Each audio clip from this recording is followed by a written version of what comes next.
Oi, pessoal! E para finalizar, agora a gente vai falar também de um assunto bem interessante que é a herança ligada ao sexo. Todos os casos de heranças que nós estudamos até agora são heranças relacionadas a genes que estão presentes nos cromossomos autossômicos, tá? Os genes que estão presentes nos cromossomos sexuais, eles têm um padrão diferente de herança. O sexo biológico, ele pode ser definido pelos cromossomos sexuais ou por mecanismos que não envolvem os cromossomos sexuais, tá? Que são outros fatores, como fatores ambientais, que a gente pode citar a temperatura. E vale a pena lembrar que a gente está falando sobre o sexo biológico, tá?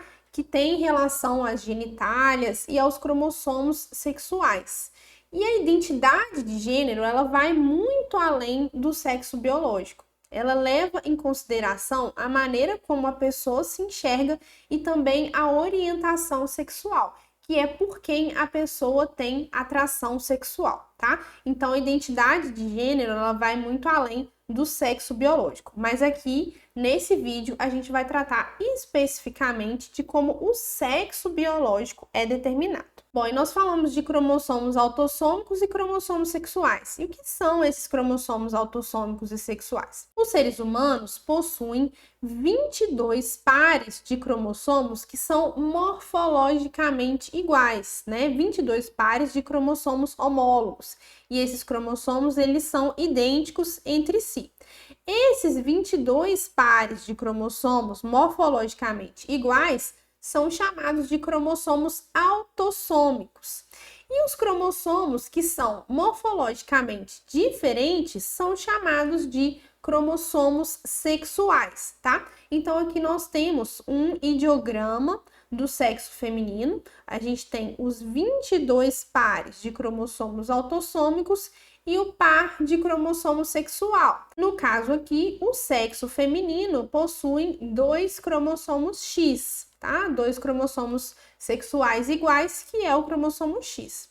E aqui nós temos um ideograma do sexo masculino, no qual estão identificados os 22 pares também de cromossomos autossômicos e aqui um par de cromossomo sexual. E no sexo masculino existe sempre um cromossomo X e um cromossomo Y, tá? Então, entre o sexo feminino e o sexo masculino, existe essa diferença muito importante que diz respeito aos cromossomos sexuais e que nos seres humanos são os responsáveis pela determinação do sexo biológico. Essa determinação do sexo a partir dos cromossomos sexuais ocorre na espécie humana, na maioria das espécies de mamíferos e também nos insetos, tá? Então, o sexo feminino, ele é homogamético, tá? Que ele tem 2 gametas com cromossomos iguais, que é o cromossomo X e o cromossomo X. E o sexo feminino, ele é heterogamético, ele possui gametas com cromossomos diferentes, tá? Então, em alguns gametas pode existir o cromossomo X, em outros gametas podem existir o cromossomo Y, tá? Então, a determinação do sexo é baseado na presença do cromossomo Y, que vai determinar o sexo masculino. E quando não tem cromossomo Y, significa que tem 2 cromossomos X, que vai determinar o sexo feminino. Então, aqui, as mulheres sempre vão ter nos seus gametas cromossomos autossômicos e cromossomo X.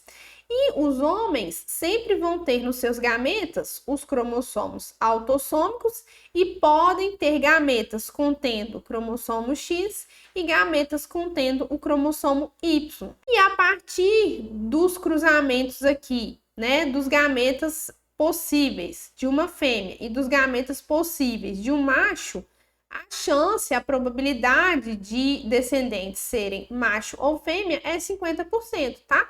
No caso aqui, a fêmea ela vai herdar o cromossomo X do pai e o cromossomo X da mãe.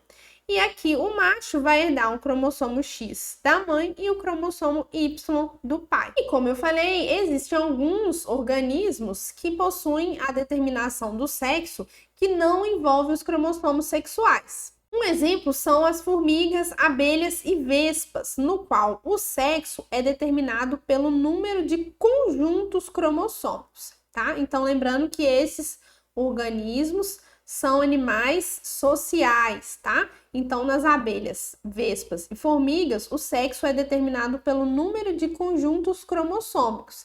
As fêmeas são diploides e elas vão se originar a partir da feculação de um óvulo com o espermatozoide, tá? Então, elas vão herdar um conjunto de cromossomos, né, do óvulo e um conjunto de cromossomos do espermatozoide. Então, as fêmeas sempre são diploides. Mas olha só, os machos não. Os machos são haploides, eles têm apenas um conjunto cromossômico. E eles se originam a partir de óvulos não fecundados que começam a se dividir e dão origem a um indivíduo. Tá? Então, aqui as fêmeas são diploides e os machos são haploides. As fêmeas possuem o dobro dos cromossomos que os machos. E nas abelhas fêmeas, olha que interessante, existem as fêmeas que são estéreis e as fêmeas que são férteis, tá? As fêmeas estéreis são as operárias e a fêmea fértil é a rainha. E quando a fêmea vai desenvolver uma operária estéril ou uma rainha fértil? Isso vai depender da quantidade de alimento que for recebido por a larva dessa fêmea durante o seu desenvolvimento embrionário.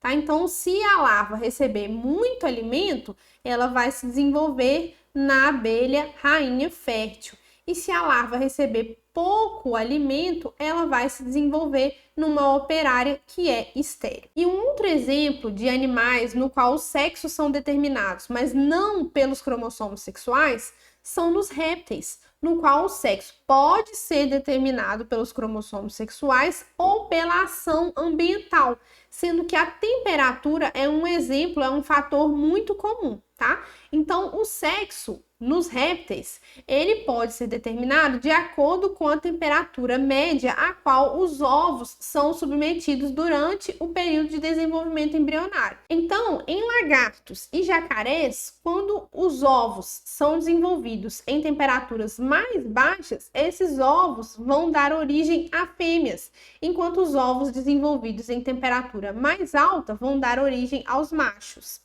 E no caso dos quelônios, né, que a gente tem como exemplo as tartarugas, pode acontecer o contrário, tá? Então, em temperaturas mais altas, nascem fêmeas, e em temperaturas mais baixas, nascem machos. E isso é muito importante, a gente tem que pensar no que está acontecendo mundialmente, que é o aquecimento global. Então, o aquecimento global, ele pode influenciar muito na geração do sexo biológico dos répteis, tá? Então, se a temperatura continuar aumentando, vai chegar um momento que apenas descendentes fêmeas, no caso aqui dos quelônios, vão ser originados e apenas descendentes machos de lagartos e jacarés vão ser originados. E isso pode gerar um problema muito grave, né? Se a gente for pensar no ecossistema, na manutenção desses indivíduos ao longo da evolução. Então, o aquecimento global também pode ter papel muito importante na determinação do sexo biológico de alguns animais. E analisando os cromossomos sexuais, a gente pode observar que eles têm formas e tamanhos diferentes, tá? Então, aqui a gente tem a representação de um cromossomo X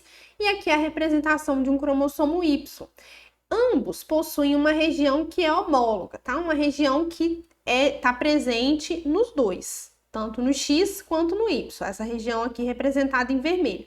Só que existe uma região no X e uma região no Y que não possuem os mesmos genes, que não são regiões similares. E essas regiões são chamadas de regiões não homólogas entre o X e o Y.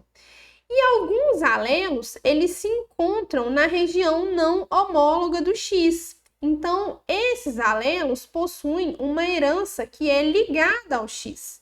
E existem também alguns alelos que são encontrados aqui nessa região não homóloga do Y.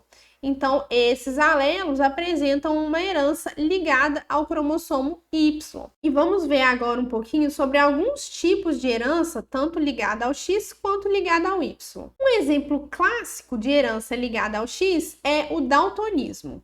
O daltonismo é uma doença em que a pessoa não consegue enxergar determinados tipos de cores. Existem vários tipos de defeitos de visão relacionados à percepção de cores. Defeitos na discriminação das cores verde e vermelha se devem a dois alelos recessivos localizados muito próximos entre si no cromossomo X. Então, as pessoas que são homozigóticas recessivas não conseguem perceber, não conseguem diferenciar essas cores verdes ou vermelha. Então, aqui lembrando, a herança que é ligada ao X, os alelos estão presentes aqui no cromossomo X e não estão presentes no cromossomo Y, tá? E no caso do daltonismo, é o alelo que vai codificar essa doença, é um alelo recessivo. Então, no sexo feminino, para a mulher ser daltônica, ela precisa de dois alelos recessivos nos seus cromossomos X, tá? Então, ela precisa ser XDzinho, né? Contém um alelo recessivo em um dos cromossomos X e um alelo recessivo no outro cromossomo X. Então, as mulheres daltônicas, elas têm os genótipos XDzinho e XDzinho. E as mulheres normais, elas têm o genótipo XDzão, XDzão, ou são heterozigotas. Tem o alelo Dzão e o alelo Dzinho, né? Um em cada um dos cromossomos X. Já o sexo masculino, para serem daltônicos, eles precisam apenas de um alelo recessivo. Por quê? Porque eles não têm o outro alelo, né, que seria do outro cromossomo X. Eles têm apenas um cromossomo X e possuem um cromossomo Y. E esse gene não está codificado no cromossomo Y, tá? Então, para os homens serem, né, apresentarem o fenótipo daltônico, basta apenas um alelo recessivo, que seria, né, no seu cromossomo X, para eles apresentarem o daltonismo. E aqui os homens normais, eles têm o alelo dominante no seu cromossomo X e tem o outro cromossomo Y, tá? Então, o genótipo dos homens daltônicos é XDzinho Y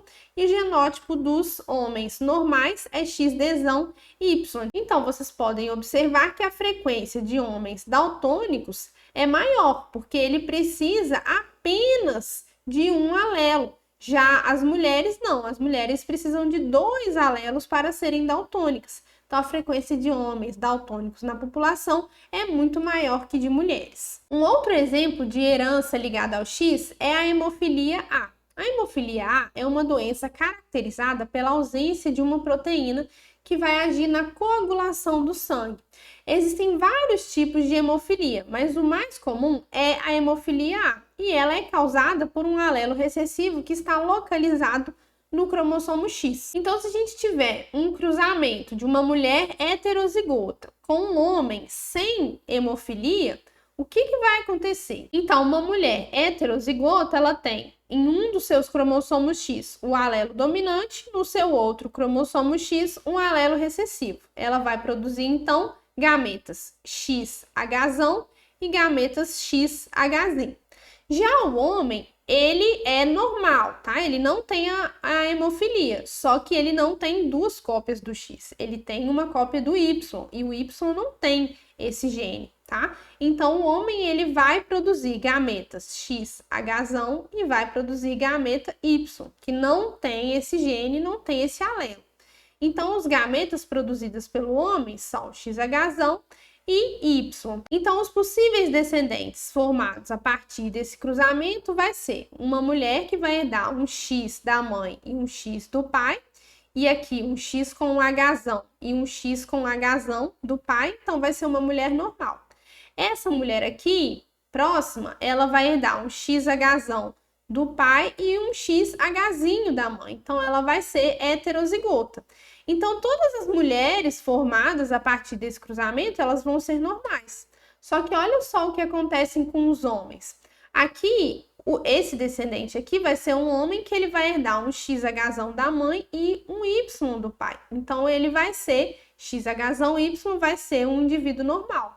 Só que esse outro homem aqui gerado, né, ele vai herdar um XHzinho da mãe e um Y do pai. Então, ele vai ser um indivíduo com a hemofilia, tá?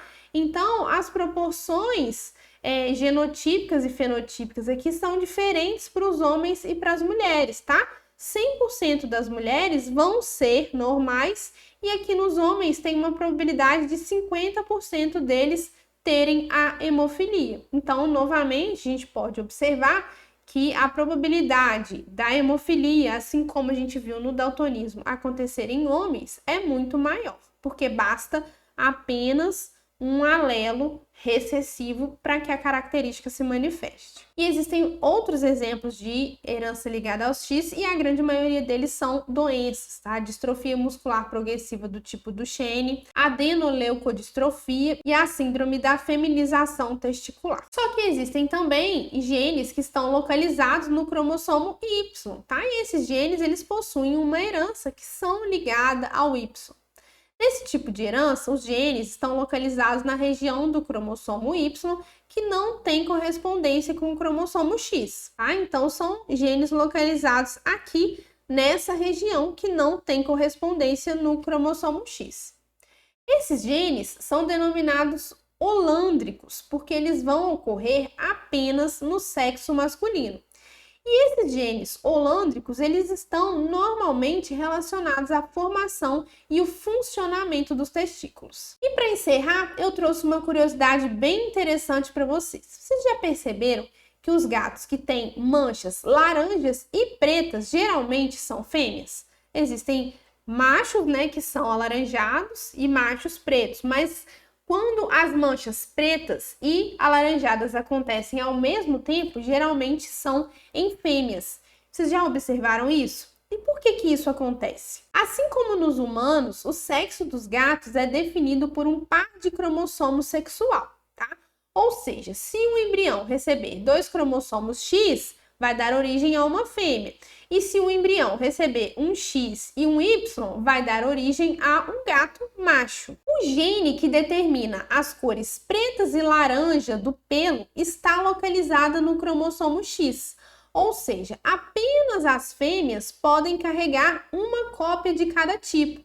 Tá? Se o gene está localizado no cromossomo X, a fêmea ela pode ter uma cópia, né, do alelo que vai codificar para o preto e uma cópia do alelo que vai codificar para o amarelo, porque a fêmea ela vai ter 2 cromossomos X. Os machos não, os machos ou têm uma cópia do alelo que vai codificar a coloração preta, ou tem uma cópia do alelo que vai codificar a coloração alaranjada, tá? Então é por isso que nas fêmeas a gente pode observar as manchas, porque elas vão ter, né, um cromossomo X com um alelo que vai codificar a coloração preta e um cromossomo X com um alelo que vai codificar a coloração laranja.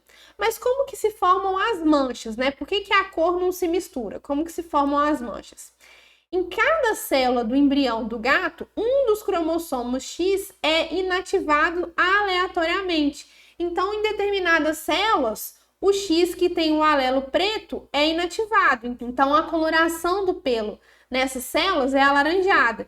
Em outras células, o X que contém o alelo alaranjado é inativado. Então, algumas células vão determinar a coloração preta. E essas células, elas vão dar origem a um conjunto de células, tá? Então, algumas células vão codificar a cor do pelo alaranjada e algumas células vão codificar a cor do pelo preto. Então, é assim que surgem as manchas. E essas manchas só vão acontecer nas fêmeas, que possuem os 2 cromossomos X, já que a coloração do pelo está relacionada a uma herança ligada ao X. E o macho ele vai ter apenas um cromossomo X. Então, ou ele é laranja ou ele é preto. Essa curiosidade eu retirei da página do Instagram do Genoma USP, que é uma página relacionada à divulgação científica e tem muitas curiosidades. Então, se vocês gostam de genética e gostaram desse tipo de curiosidade, vão lá seguir a página do Genoma USP, que eu tenho certeza que vocês vão aprender muitas coisas legais.